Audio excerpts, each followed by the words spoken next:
Nous ne faisons plus de culture en Europe, nous gérons de la pathologie végétale. C'est-à-dire nous essayons de maintenir vivants des plantes qui ne demandent qu'à mourir tellement elles sont malades. Rien à voir avec de l'agriculture. L'agriculture, c'est pas ça. L'agriculture, normalement, c'est cultiver des plantes saines. On ne mettait pas un pesticide en 1950 sur les blés en Europe.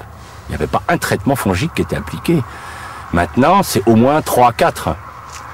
Sinon, le blé, il est pourri avant d'arriver dans le silo. Donc il y a quand même une énorme différence, si vous voulez, au niveau... Mais ça se voit pas, parce que comme on a balancé les produits, il tiens, le blé, il est bien. Sauf que, si, il se casse la figure, alors... Parce que comme on met trop d'azote, il tombe. Vous avez dû voir dans les champs les blés qui tombent. Alors on met des hormones pour raccourcir les tiges, c'est pour ça que les blés sont bien plus bas qu'autrefois. Autrefois, les blés faisaient 1,50 m. Maintenant, ils font 60 cm, parce que on les raccourcit avec des hormones. Alors ces hormones, il faut avorter les arbres qu'il y a autour. Enfin, fait disparaître toute la flore, parce que ça gêne la reproduction des dicotylédones. Enfin, c'est une espèce de monde complètement strange, quoi. Mais les gens le savent pas, donc... devant les champs. Autrefois, les champs, c'était plein de coquelicots, c'était il y avait plein d'autres espèces, il y avait une biodiversité dans un pays comme la Hollande a déjà perdu 75% de toute sa flore. Il y a une des flores les plus pauvres de la planète, la Hollande. Mais c'est intensifié au niveau agricole de façon incroyable. Tu l'as vu ton sol? Non? Ah, tu vois, c'est impressionnant. Hein, regarde-le. Qui va peut-être venir, mais... Ah non, on n'a pas été entendu, puisqu'on est avec Lydia, on a quitté l'INRA. On s'est mis à notre compte. Puis quand on a commencé à montrer que les sols mouraient biologiquement, on nous a demandé de nous taire. Donc on a quitté l'Institut et on s'est mis à notre compte parce que on estimait que notre devoir de scientifique, c'était quand même d'alerter le monde agricole que la voie qui était choisie n'était pas la bonne ne permettrait pas de faire une agriculture pérenne.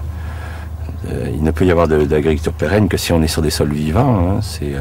Le sol abrite 80% de la biomasse vivante. Hein. Donc si vous tuez, on en a tué 90%, c'est qu'on est en train de tuer tout ce qui est à la source de la vie. C'est quand même les microbes qui nourrissent nos plantes, qui font que nos plantes sont saines, sont nutritifs pour nous.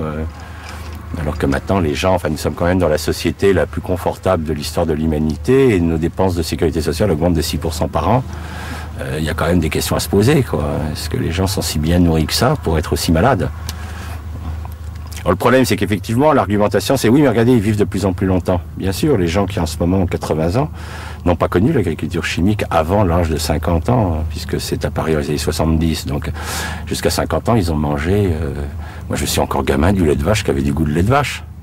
Ça avait vraiment le goût de lait de vache, c'est pas le lait de maintenant. Donc c'est tellement récent dans l'histoire de l'humanité qu'on ne connaîtra les résultats réels et on s'inquiète puisque vous prenez la population d'enfants à l'heure actuelle en Europe, 17% des enfants sont obèses, donc on est en droit de se poser des questions sur cette qualité alimentaire. Le sol, c'est une vraie éponge. Donc, si je le gère mal, il est compact, il est serré, il se referme. Si je laisse la faune le retravailler, il va se souffler. C'est pour ça que quand vous marchez en forêt sur un sol, vous avez vu le côté moelleux du sol forestier. Hein, parce qu'en fait, il est aéré par la faune. Alors que le sol qui a été labouré, maltraité, il est complètement compacté, complètement resserré sur lui-même. Alors, quand il va pleuvoir sur un sol resserré, l'eau va pas pouvoir rentrer. Puis c'est l'érosion. Mais c'est plus facile d'accuser la pluie d'être responsable de l'érosion, des inondations, que de dire que c'est un système agricole qui a provoqué, hein, puisque les inondations que nous avons en ce moment, hein, depuis 20 ans, nous traversons les années les plus sèches depuis 3000 ans dans l'histoire de l'Europe, et jamais il y a eu autant d'inondations. C'est-à-dire qu'on a inventé, avec l'agriculture intensive, les inondations en période sèche, ce qui est très fort, quoi. Et les écologistes, à l'heure actuelle, se posent la question de savoir à quel moment c'est l'humanité qui commencera à s'écrouler. C'est-à-dire pour le moment, on a détruit 90% de notre biodiversité en Europe, ça va encore pour nous. Donc les écologistes disent est-ce que c'est à 95% que le système va lâcher? Est-ce que c'est... On ne sait pas. La catastrophe du Crétacé est ridicule en comparaison de ce qui se passe en ce moment. Mais ça meurt, puis les gens attendent, disent peut-être qu'un jour on va voir quand ça va péter, quoi.